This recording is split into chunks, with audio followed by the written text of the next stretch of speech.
Vamos a la palabra del Señor. Ok, 4:14 de la tarde necesitamos terminar bien a tiempo porque salimos de aquí a tocar en una marcha pacífica que hay acá en Bogotá, aquí en la séptima con 11, sí, hacia allá, séptima con 11, vamos a estar tocando allá, porque creo en la marcha pacífica y creo en la protesta pacífica en un país donde la democracia me da ese derecho como ciudadano colombiano. Pero antes de leer lo que voy a leer, quiero dejarles algo que venía reflexionando, porque el mayor anhelo de un cristiano, ¿cuál debe ser? ¿Que el poder de Dios esté en él para hacer milagros? Algunos se enfocan en eso, no debería ser eso.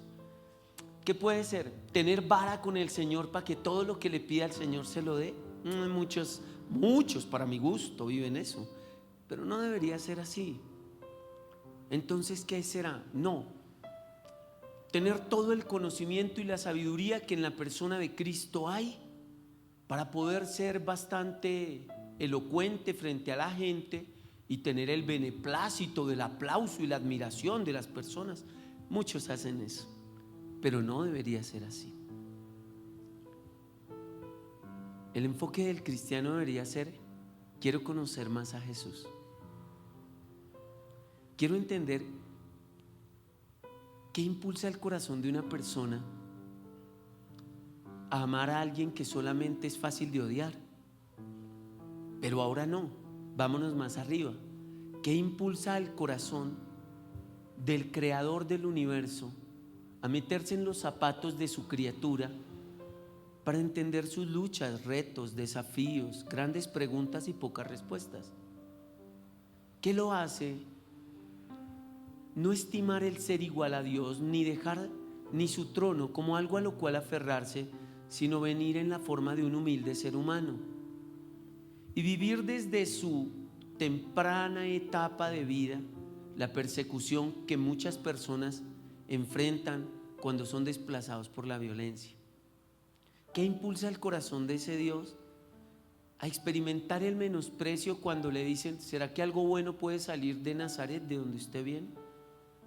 Cuando miles de colombianos salen y marchan por las calles y miles de colombianos los ven invisibles, como si pelearan por nada. ¿Por qué eres así, Jesús? ¿Por qué te interesan las causas perdidas, como el muchacho de 14 años que le pegó un tiro a un señor de 52 por robarle 15 millones? Ese muchacho socialmente, Señor Jesús, es una basura para la sociedad, pero para ti no. Tú amas a ese muchacho con todo tu ser. Quiero conocer el corazón de esta persona que siente eso. Quiero saber por qué ayer, cuando yo estaba hablándoles de ti a esos muchachos, tu presencia me abrazó de una manera impresionante. Y al sentir a Jesús, lo único que siento capaz de hacer es arrodillarme, porque cuando Él se acerca a mí de una manera especial, me sorprende que alguien de esa altura se acerque a un simple humano corriente como yo, que tengo las mismas debilidades de cualquier ser humano, y solo puedo postrarme y confesar que me he sentido atraído y enamorado del carácter de esta persona llamada Cristo, a la que no le puedo devolver nada de lo que ha hecho por mí. Me enseñó el sentido del valor de mi mamá y de mi papá. Me enseñó el sentido del valor de la palabra, que tú sí sea un sí, tú no sea un no. Me enseñó el sentido y el valor de la verdad. La verdad debe decirse, aunque quedes como un zapato, pero di la verdad. Le debo mucho a Jesús, quiero conocerlo. Y ayer, mientras le hablaba a los muchachos, esa presencia especial de Jesús, que tiene altura, anchura y profundidad, nos sorprende de repente con algo de Él que no conocíamos. Y ayer, en medio de la predicación, me abrazó de una manera tan especial que me derribó. Y ahí arrodillado, solo pude gritar enérgicamente que amaba al Señor. Y Saulo dijo algo que me dio mucha risa. Esta mañana me estaba bañando y me acordé Saulo dijo: ese grito que Aldo pegó son 3 canciones menos. Por ese grito que Aldo pegó vamos a cantar 3 canciones menos. Y sí, estoy un poco ronco, amigo. Pero ¿qué importa? ¿Acaso me debo más a mi público que a mi Señor? De ninguna manera. Yo me debo a Jesús. Tú te debes al Señor. No es más importante el oficio que hacemos que la persona que por su gracia nos llamó a hacer el oficio. Nos debemos a Jesús. Recuerden eso. Sea que vivamos, para Cristo vivimos. O sea que muramos, es para vernos con Jesús. Voy a Timoteo, el capítulo 1. Y estamos estudiando esta carta que el apóstol Pablo le escribe a aquel buen amigo Timoteo, un joven al que citaba nuestro querido amigo Saulo hace 3 semanas, y citaba algo importante, porque como dice el viejo Saulo, ahí son datos y hay que darlos.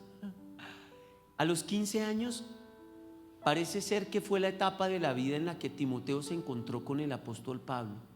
Esta carta, y lo pueden verificar ustedes en la concordancia o en la profundización de sus Biblias, se escribió en el año 64 en promedio después de Cristo, después de que Pablo hubiese andado en promedio 20 años con Timoteo, a quien considera un fiel hijo en la fe y en el común creer que tienen en Cristo. Timoteo, un muchacho, hijo de un padre griego y una mamá judía, que creció en la enseñanza de la Torá, que es el Antiguo Testamento para los judíos, y que creció en la doctrina judía a la luz de su mamá y de su mamá y de su abuela, su mamá y su abuela, Loida e Eunice.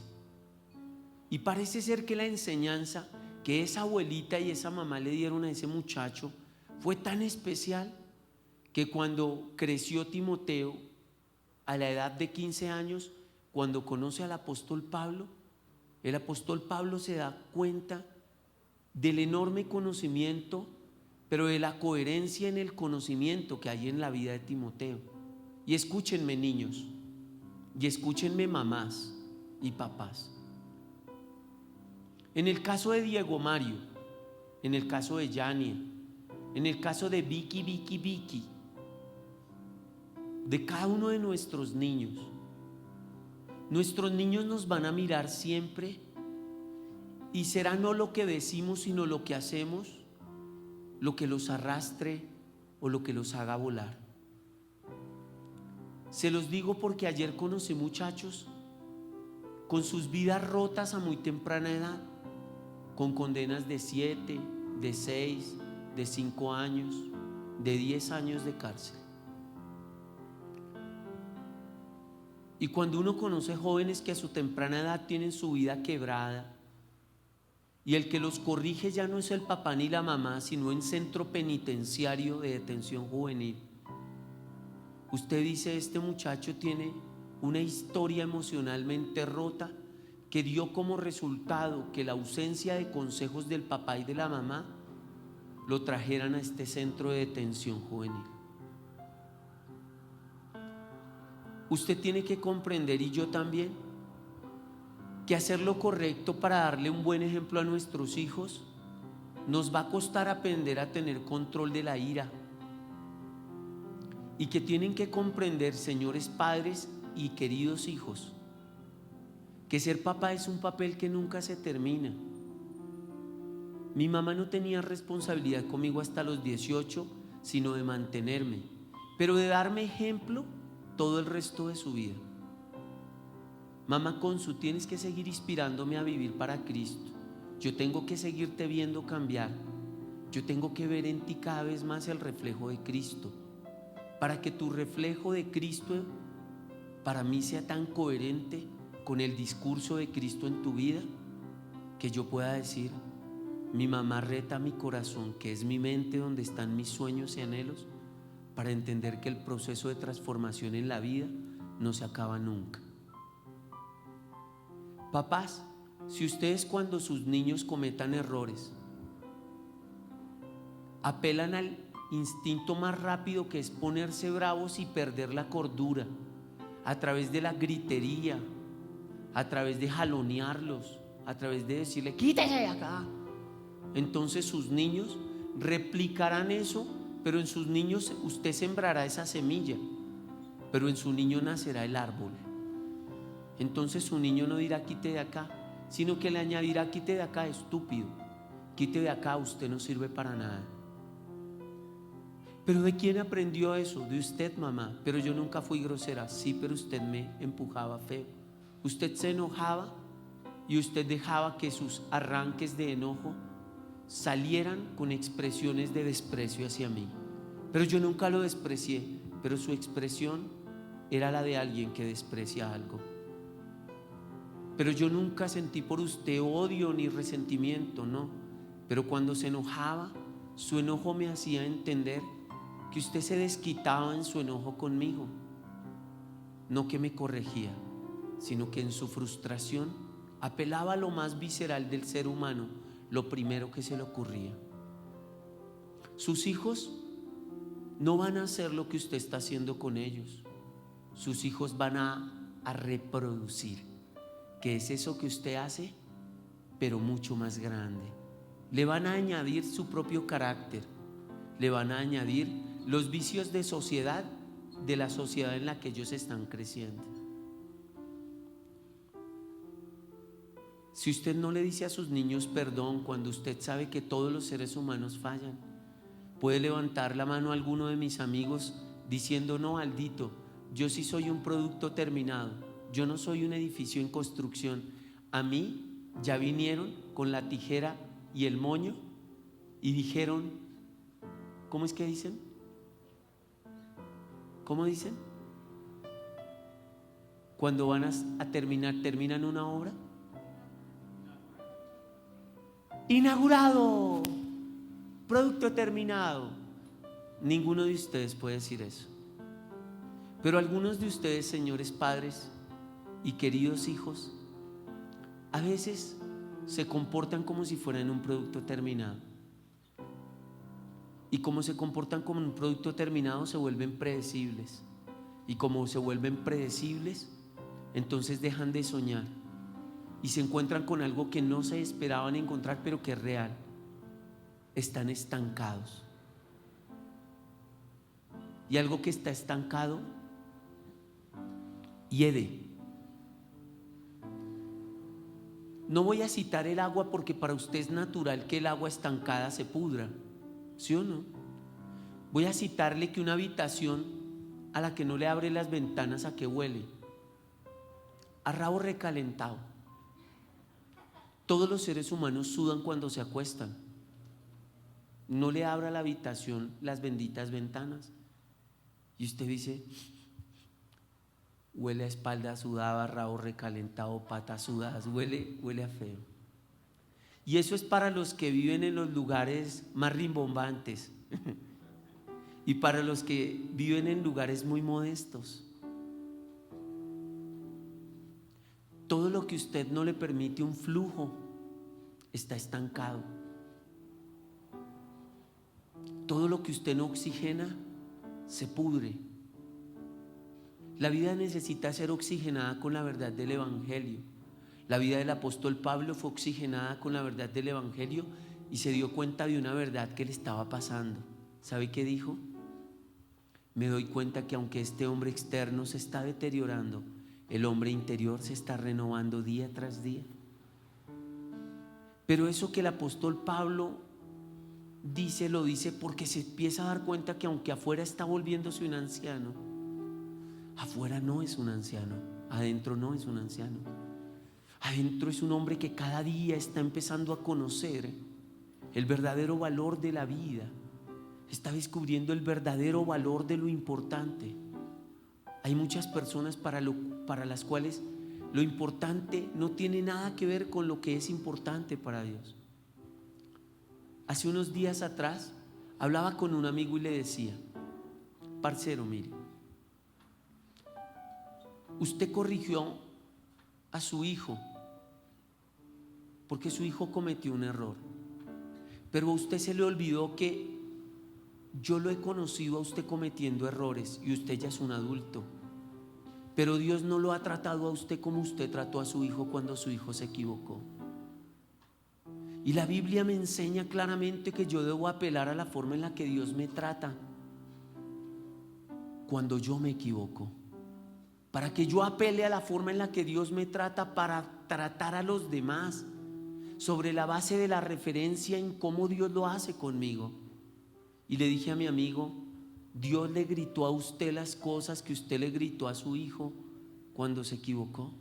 Me dijo: no, Dios no me gritó eso. Le dije: a diferencia de eso, Dios lo consoló. A diferencia de eso que usted hizo con su hijo cuando su hijo se equivocó, Dios puso hermanos a su lado que oramos por usted, que cuando usted se embaló y se metió en deudas económicamente, también ayudamos para que usted saliera del bonche. Dios usó hermanos para ayudarlo, pero usted se le olvidó lo que Dios hizo con usted y por eso trató a su hijo como lo trató. ¿Cómo lo trata Dios a usted cada vez que se ha caído? ¿Lo desaprueba? ¿Le dice que usted es un caso perdido? El apóstol Pablo por el camino tuvo que haber visto caer muchas veces a Timoteo, pero estoy seguro de que el apóstol Pablo, que era un hombre que no olvidaba lo que Cristo había hecho en él, y no lo olvidaba por lo que le voy a citar. La gratitud de Pablo por la misericordia de Dios. Primera carta a Timoteo, capítulo 1, verso 12. Mire lo que hace hacer memoria de lo que Dios hace en uno. Provoca que uno trate a otros con compasión, misericordia y amor, pero con rectitud y disciplina. La verdad debe ser dicha. Le doy gracias a Cristo Jesús, Señor, nuestro Señor, quien me ha dado fuerzas para llevar a cabo su obra. Él me consideró digno de confianza y me designó para servirlo. A pesar, ¿qué dice ahí? Repítalo, ¿qué? A pesar. Y mire, a pesar de qué. De que yo antes blasfemaba el nombre de Cristo, en mi insolencia, ¿en su qué? Yo perseguí a su pueblo. Pero Dios, ¿pero quién? Tuvo misericordia de mí, porque lo hacía por la ignorancia, porque era un incrédulo. Oh, qué tan generoso y lleno de gracia fue el Señor. Me llenó de la fe y del amor que provienen de Cristo Jesús. ¿Usted trata así a sus hijos? Consciente de que es normal que un muchacho se equivoque, sobre la base de que usted, que es más grande, también se equivoca, pero demanda del muchacho una perfección de la que usted no es claramente un reflejo. Usted no es reflejo de la perfección, pero exige ese enorme tamaño de medida en un muchacho. ¿Estamos dándole a nuestros jóvenes el aval para equivocarse? De ninguna manera. Estamos siendo conscientes de que se equivocan porque son seres humanos. Con ello estamos dándole una puerta trasera para escapar a una vida de equivocaciones. No. Porque Dios, con su misericordia, no me presenta una puerta trasera para que yo corra a tropezar todo el tiempo. Dios me ama, pero me disciplina, me corrige. Su amor que disciplina nunca pone en tela de juicio que me ama. Su amor no me permite manipularlo, así que papás, amen a sus hijos, pero no confundan el amor que tienen por sus hijos con convertirse en el pelele que hace todo lo que sus hijos quieren, porque el amor de Dios es el referente que aunque me ama no me da todo lo que yo le pido. Dios no me contesta cada vez que yo le pido algo, pero siempre escucha mi oración cada vez que yo le hablo. Dios no me ha dado las cosas en el tiempo que yo se las pedí, porque el Padre Celestial nos enseña a los padres que los hijos tienen anhelos, pero que las edades todavía no son aptas para la administración de lo que piden, y que el hijo por naturaleza cree tener la pseudoseguridad de que es apto. Y yo como padre, y Dios que es mi padre me enseña, sé que estás convencido de estar apto, tranquilo. Pero yo que te conozco y que te veo en la vida y caminando por ella, veo sobre la base de la vida que aún no eres apto. Yania me dice: papi, quiero que me saques el pase, quiero manejar. ¿Qué quieres de 15 años? Mi pase, quiero un pase, quiero manejar. Y yo le dije a ella: yo también quiero que tú manejes, pero ni la ley colombiana a los 15 te da el pase, solo hasta los 16. Y ahora me dice: dame el pase, papi, el pase. Y yo le digo: bueno, como cuando tienes 16, darte el pase involucra una corresponsabilidad del adulto, que es el padre. Los errores que cometas como joven, yo los tengo que cubrir. Si haces comparendos, si estrellas a alguien o cometes errores en la vía, yo tengo que tener la corresponsabilidad de haberte dicho: dele el pase a mi hija, yo lo pago y yo respondo por lo que la niña rompa. Entonces le voy a poner algo sencillo, Yani, que le voy a dejar puesta la llave al carro para que el motor que puse para ventilar una pieza que se calienta mucho se enfríe, y en 5 minutos le saca la llave. Empecemos por lo sencillo.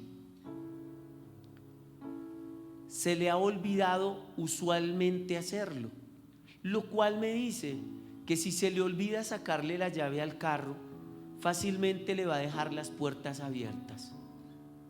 Entonces necesito enseñarle a mi hija sobre la base de la vida cotidiana, que aunque ella siente una gran pasión por manejar, y yo también quiero que lo haga, hay ciertos diagnósticos que me muestran que no está preparada para todo el compendio de reglas que tiene subirse en un carro, en donde esa vaina puede matar personas, arrollar a otros. Un vehículo le puede cambiar la vida a una familia entera, y que el diagnóstico, un paso a la vez, es al menos, recuerde que en 5 minutos debe ir a sacar la llave. Le sacó la llave: ya voy. No, mi amor, igual vaya, sáquela. Pero si se da cuenta, todavía no está preparada. Señor, dame dinero.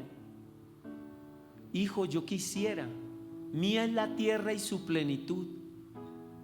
Pero si no eres capaz de entender la Biblia cuando dice: cada uno dé según haya sido prosperado, ayúdense los unos a los otros en sus necesidades, estén pendientes de los necesitados.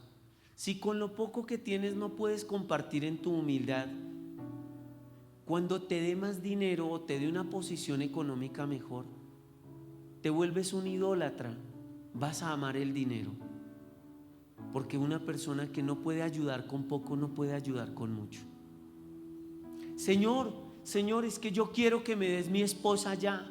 Hijo, no he podido darte tu esposa porque sigues viendo pornografía y vas a querer hacerle a tu esposa lo que estás viendo en las redes sociales. Necesito limpiarte de tu porquería para que entiendas lo que dice mi palabra.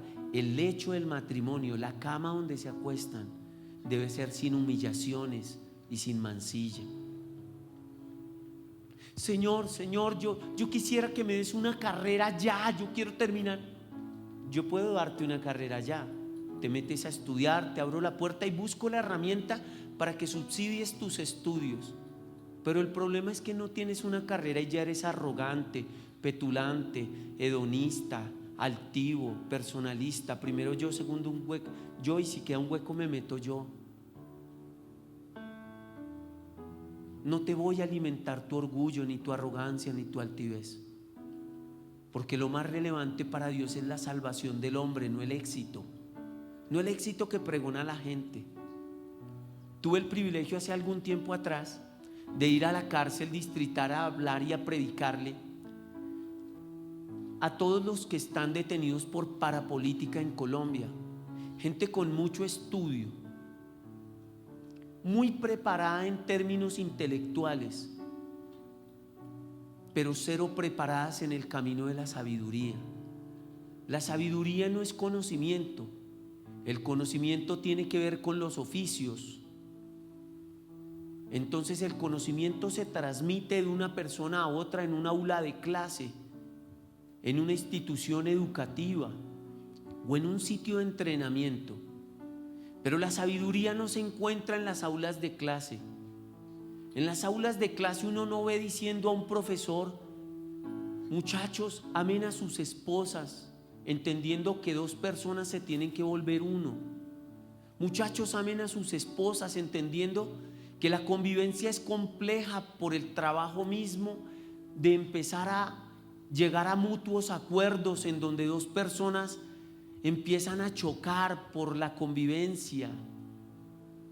Muchachos, no salten de cama en cama, porque cada vez que uno se acuesta con una persona, esa persona se lleva un pedazo de uno y uno también deja una huella en las personas. Muchachos, el éxito no se mezcla con la arrogancia, porque la arrogancia nos hace pensar que tenemos la razón y terminamos escuchando solo la voz de nuestra altivez, y por eso terminan en la cárcel los grandes estudiosos que no tienen un ápice de sabiduría y creen que el conocimiento es igual a sabiduría y no escuchan más que la voz de su codicia, su arrogancia, su prepotencia. Entonces, en ese patio de parapolíticos que tenían mucho estudio, les dije: caballeros, para mí es un honor, porque no tengo los títulos que ustedes tienen, estar en este patio. Como ustedes son personas de alta prosapia, para mí es un gusto hablarle con palabras rimbombantes. Yo sé que todos me entienden porque ustedes son muy estudiados. Teniendo en cuenta eso y que ustedes saben tanto de la vida, tanto de gobernabilidad y tanto de administración pública, les quisiera hacer una pregunta. ¿Les puedo preguntar? Y los señores, que son muy estudiados y muy educados, dijeron: sí, claro, pregunte. Si saben tanto, ¿qué hacen aquí? Y se quedaron callados. Entonces les dije: discúlpenme, tal vez yo no supe expresar mis palabras porque son del rasero más básico de la clase obrera bogotana. Teniendo en cuenta el enorme conocimiento que tienen ustedes y las preparaciones y títulos que ustedes tienen, quiero preguntarles: ¿cómo terminaron en este lugar? Explíquenme en eso, si ustedes saben mucho. Y hubo un silencio que retumbó en ese patio. Perdónenme, caballeros, o sea, ustedes no saben cómo una persona llena de títulos y conocimiento, que la hace tan arrogante y tan petulante y que lo hace pensar que nadie más tiene la razón sin ustedes, no tienen la respuesta de por qué terminaron en este patio condenados a 10, 15, 20, 30 destituciones, vergüenza pública. Y aparte de eso, les quitaron sus bienes. Explíquenme en eso, porque es que no entiendo. Se supone que ustedes son muy preparados. Y les dije: el secreto de ustedes para estar tan estudiados y terminar como reos, igual que los reos del patio 4, 5, 6, están iguales en la misma cárcel de los violadores, asesinos seriales a los que ya fui y visité con mi querido amigo Mauricio. O sea que ustedes no son excepcionales, perdónenme que se los diga. El problema de ustedes es que no tienen a Cristo, les dije. Tienen mucho conocimiento, pero carecen de sabiduría. No entienden que la codicia jamás dice basta, que de nada le sirve al hombre ganar el mundo entero si al final perdiere su alma. Ustedes no entienden que de nada le sirve al hombre todo lo que se prepara si al final la traducción del éxito es una derrota. O yo les pregunto, caballeros, ¿qué cree que piensan sus hijos de ustedes? ¿Ustedes creen que son dignos de ser mencionados por sus hijos el día que se gradúan frente a todos los estudiantes para decir: mi padre, un hombre graduado en administración pública en la Universidad de Yale, hoy en día está en la cárcel La Picota de Bogotá, en el patio es esto, papá, gracias por inspirarme para estudiar? Ustedes son una vergüenza para sus hijos. Ustedes no merecen ser mencionados, porque sus hijos, donde los menciones, se sienten ¿qué? Opacados. Eso les dije. Y vi a muchos de esos hombres llorar. Oramos por ellos, porque nuestros hijos nos escuchan, pero nuestro testimonio los arrastra. El testimonio del apóstol Pablo, a quien dice en su carta con claridad que le da gracias a Dios, quien le ha dado fuerzas para llevar a cabo la tarea, la obra de predicar, que lo considera digno de confianza y lo designó para servirlo, a pesar de que Pablo blasfemaba el nombre de Cristo, que era insolente y que perseguía al pueblo de Dios, pero que Dios tuvo misericordia de él, porque lo hacía por la ignorancia y porque era incrédulo. Usted ya no es incrédulo, ni ya es un ignorante, porque yo le estoy leyendo la palabra. O sea, ya no es ignorante. Ahora ya sabe que la responsabilidad que tiene delante de los que lo rodean, porque uno tiene hijos espirituales y hijos de sangre. Yo le he dado ejemplo a usted, chefcito, de cómo debe vivir para Dios, para que mi ejemplo como padre espiritual, y yo no olvido muchas veces en mi casa en Magdalena, hijo, que usted me abrazó y usted me dijo: usted es el papá que yo no tuve. Hágame el favor y se comporta como el padre que yo he sido para usted.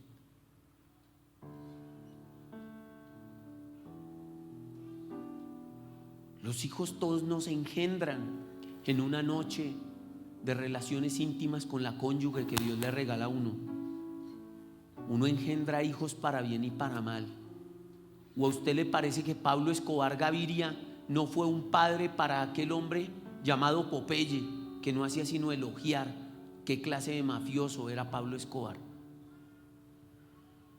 Pablo Escobar fue un padre para ese hombre que lo guió en el mundo de la delincuencia, la mafia y la miseria humana. Porque uno no engendra hijos solamente en una noche de pasión. La vida de uno es un testimonio que da a la luz, que otros lo copian y lo replican a uno. Nuestros niños tienen que desear conocer a Cristo por lo que usted es. Cuando sus hijos se caigan y se equivoquen, levántelos como Cristo lo ha levantado a usted. Si necesita decirles la verdad, tiene que decírselas, pero con el amor y la misericordia en la que se envuelve toda reprensión cuando uno ama de verdad a una persona. Y métase en el corazón esto: uno nunca deja de ser papá. Uno tiene que dar ejemplo hasta que se muera. Queridos hijos, si ustedes ven que sus papás se equivocan, vayan a la Biblia y con humildad dígale a su papá: papi, mire, la Biblia dice que la blanda respuesta quita la ira. Yania me lo ha dicho a mí. Papi, le alzaste la voz feo a mi mamá. Papi, te equivocaste. Como hermana en el Señor te digo, papá, te equivocaste. Y yo le he dicho: como hermana en el Señor te digo, tú tienes la razón, Yania. Papi, ve y le pides perdón a mi mamá. Amén. Porque Yania es mi hija, pero también es mi hermana en la fe. Creemos en el mismo Señor Jesucristo. Hijos, si ven a sus padres fallar, vayan a la Biblia y díganle: papi, perdóneme que le diga esto, pero se lo digo como hermanos en el Señor. Y hago un paréntesis: padres que están acá, ¿cuántos son conscientes que si sus hijos son creyentes, sus hijos son sus hermanos en la fe en Cristo Jesús? Entonces, como hermanos en el Señor, sus hijos no deberían poderle, con respeto, pero como hermanos, decirle: como hermano, estás fallando. Como hermano, la Biblia dice: dejen pues la gritería, dejen pues el enojo, dejen pues las palabras ásperas. Papi, con todo respeto, en la fe que tenemos en el Señor, la palabra del Señor dice que la blanda respuesta quita la ira. Esa no es la forma, papá. Tienes la razón. Sin excusarse: no, pero es que no. Sí está mal hecho. La Biblia lo dice y yo digo lo mismo.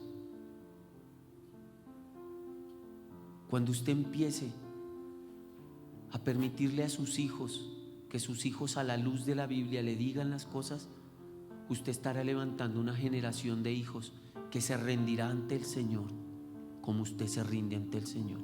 Antes no. Antes tendrá gente que sabe versículos, pero que los tuerce para tener una excusa para seguir en su pecado. El apóstol Pablo aquí le escribe una carta a su hijo espiritual, Timoteo, y en esa carta le reconoce a su hijo que aunque ya llevan 20 años juntos, él no va a olvidar y le va a recordar a Timoteo que él antes era un enemigo de Cristo y que lo que es por la misericordia de Dios. Usted es lo que es por la misericordia de Dios. Yo también. Yo le recordaré a mis hijos espirituales quién fui yo, un enemigo de Cristo y de su cruz. Porque quiero que ustedes recuerden que ustedes eran enemigos de Dios por la forma de pensar y la forma de vivir. Eso nos recuerda que todo es por gratitud y misericordia de Dios. Dios que gratamente nos visita con su favor, con su ayuda, con su bondad, que nos abre puertas que siempre estuvieron cerradas, que reconcilia el corazón de los hijos con los padres. Yo tenía una relación rota con mi papá, pero hoy en día me veo con mi papá y mi papá me abraza y me dice: yo lo amo, Aldo. Y yo le digo: yo también, papá. Pero ese amor no hace que yo le diga a mi padre: padre, como hijo te tengo que decir, lo que estás haciendo no es correcto. Y yo le he dicho a mi padre me ha dicho: sí, hijo, tiene la razón. Padre, esta conducta es equivocada. Jesús no haría eso, papá, usted lo sabe. Así que por favor, hijos, lean la Biblia para que ayuden a sus papás en el caminar con el Señor. Padres, sean un ejemplo por la práctica del Evangelio, no por la carreta que aprenden, por la práctica del Evangelio. Es que yo soy su papá. Pues sí, usted es mi papá, ya lo sé. Pero sea ese padre, sea esa mamá que da ejemplo. No sea insolente, papá. ¿Sabe qué es la insolencia? Yo soy así, pues mira a ver qué hace. Pues si no le gustó, mire, es que yo soy la peor. Es que como yo siempre soy una porquería. Es que estas son insolencias. Ni somos lo peor, ni las declaraciones que hacemos son acertadas cuando, orientados por la rabia, decimos cosas. Lo acertado es que usted sea un ejemplo para sus hijos. ¿Por qué? Porque como hijo recuerda cómo lo trata su Padre Celestial. Cierre sus ojos ahí donde está.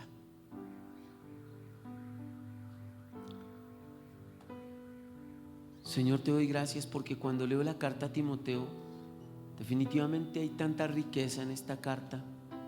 Es un padre escribiéndole a un hijo. Es un padre espiritual diciéndole a su hijo que todo lo que ha logrado lo ha logrado por causa tuya, porque tu fuerza está en él. Pero que esa fuerza que ha venido de parte tuya nunca se la ganó, que fue por tu misericordia, porque él era un enemigo de ti, que aún perseguía a tu pueblo, Señor. Le recuerda a su hijo que eres tan generoso y lleno de gracia, que llenaste a Pablo de fe y lo llenaste de amor que provienen de tu Hijo Jesús. Esta es la carta de un papá a un hijo. La pregunta es, Señor, ¿será que vamos a ser tan honestos con nuestros hijos de decirles que todo lo que en nuestra vida brilla, brilla porque Jesús lo pulió? Que todo lo que en nuestra vida hemos logrado es porque la victoria tuya en nuestra vida fue abriéndonos camino y nos permitiste saltar por encima de lo que éramos para encontrarnos contigo en ese abrazo. Que lo que hemos en nuestra vida visto que ha empezado a salir mejor es el resultado de la influencia de la amistad tuya que nos regalaste aunque no la merecemos. Padre, oro para que estos hombres y mujeres le presenten a sus hijos siempre que todo es para Cristo, que todo es de Cristo y para su gloria. Padre Celestial, que estos padres puedan hacer que el alma y el corazón de sus hijos, sus sueños, se eleven muy alto, porque estos padres no dejan de mirar hacia lo alto. Entonces sus hijos no sueñan lo que el mundo ordinario sueña, que es que casa, carro y beca, no, porque entienden que Dios sabe de qué tenemos necesidad, porque Dios nos ha enseñado en su palabra: buscad primero el reino de Dios y su justicia, y todo lo demás te será añadido. Tú sabes que para que hoy en día podamos salir más seguramente a las calles, no tener que coger Transmilenio, para que no se nos pegue el COVID, pues se necesita sacar a la familia en un vehículo. Tú sabes de qué tenemos necesidad, pero que la centralidad del evangelio no está en corotos, ni en obtención de bienes, ni en títulos, aunque todos debemos estudiar para servir a los demás con mejor excelencia, que todos debemos capacitarnos con la finalidad de ayudar al crecimiento intelectual de una sociedad que usualmente se esconde en sus títulos sin tener un ápice de sabiduría, pero que no somos lo que tenemos ni los títulos que logramos, que somos lo que tú dices que somos hijos de Dios, real sacerdocio, nación santa y un pueblo adquirido por Dios para la alabanza de su nombre. Que por más títulos y por más dinero que tengamos, por las empresas que podamos llegar a establecer, de ninguna manera somos más que ninguno de los más humildes hermanos que tiene el trabajo más humilde tal vez dentro de la congregación. Que ninguno debe mirar a su hermano por encima del hombro, sino que debe ayudar a proveer para las necesidades de su hermano, si Dios le ha dado el privilegio de tener una posición mejor. Que debemos compadecernos de los más débiles y alentar a los que todavía titubean en su fe. Pero esa equidad de la que el mundo habla que no tiene, esa equidad que es un discurso en los grandes libros de los padres del ateísmo, o ese discurso tan elogiante que he visto en los grandes discursos de aquellos libros que elogian tanto, Señor, tantas políticas diversas, y lo ve uno en los de izquierda, en los de derecha, en todo lado. Todos sueñan eso, Señor, pero al único que he visto con equidad hacerlo es a ti. Trataste de igual manera al cobrador de impuestos Mateo, que trabajaba para Roma y era despreciable, y lo amaste. Y trataste con el mismo amor a aquel celote, aquel extremista religioso que quería eliminar a espada a cualquier romano o a cualquier aliado de Roma, y a los dos los metiste en el mismo parche y los llevaste a caminar por las calles 3 años en tu protesta social, mientras clamabas enseñándole a la gente que la solución de la ruptura de la humanidad estaba en mirar a Dios y en amar a nuestro prójimo como a nosotros mismos. Te veo a ti como el activista social que transforma las realidades de gente que es enemiga y la hace amarse, pero que les enseña que ese es el comienzo, porque lo trascendente es lo eterno, y que luego de reconciliar al hombre con el hombre mismo, lo que le espera es la eternidad, en donde tú lo reconcilias con el Padre con tu sangre y le enseñas que delante de ti no hay ni esclavo ni libre, ni hombre ni mujer, ni rico ni pobre. Eso es equidad, Señor.